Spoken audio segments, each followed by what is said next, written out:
அதாவது இன்னைக்கு காலையில எழுந்திரிச்சு அப்படியே தூக்க கலக்கத்திலேயே உட்காந்துருந்தேனா, அப்புறம் எங்கள் அம்மா வெது வெதுன்னு இந்த ஹாட் வாட்டர் வச்சு கொடுத்தாங்க.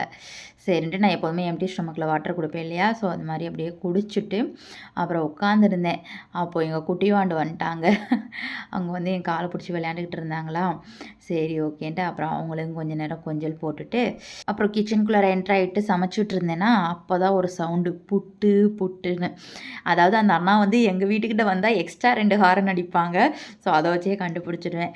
அப்புறம் அப்படியே புட்டு வாங்கிட்டு வந்து உங்கள்கிட்ட காட்டலான்னு போஸ் கொடுத்துட்ருந்தோம். நல்ல வேலை இந்நேரம் அதை போட்டு கீழே போட்டு பொங்கல் வச்சுருப்பேன். நல்ல வேலை எப்படியோ கேட்ச் பண்ணிக்கிட்டேன் நான். அப்புறம் அந்த புட்டை நல்லா ரசித்து நல்லா என்ஜாய் பண்ணி சாப்பிட்டுட்டு அப்புறம் மறுபடியும் போய் கிச்சனுக்குள்ளார சமையல் வேலையை கண்டினியூ பண்ணேன். இன்றைக்கி மதியம் லஞ்சுக்கு பார்த்துட்டிங்கன்னா சிம்பிளாக லெமன் ரைஸு, அப்புறம் தொட்டுக்கிறதுக்கு அந்த கொத்தரை வத்தல் இருந்தது இல்லையா, அதுவும் இந்த அப்பளம் தான் வந்து ஃப்ரை பண்ணேன். காய் எதுவும் செய்கிறதுக்கு எனக்கு எதுவும் மூடு இல்லை. அதனால் இதை மட்டும் செஞ்சுட்டு சிம்பிளாக லஞ்ச் பேக் பண்ணிவிட்டு நானும் காலைல டிஃபன் சாப்பிட்டுட்டு நானும் ஒர்க் கிளம்பிட்டேன். பாய்.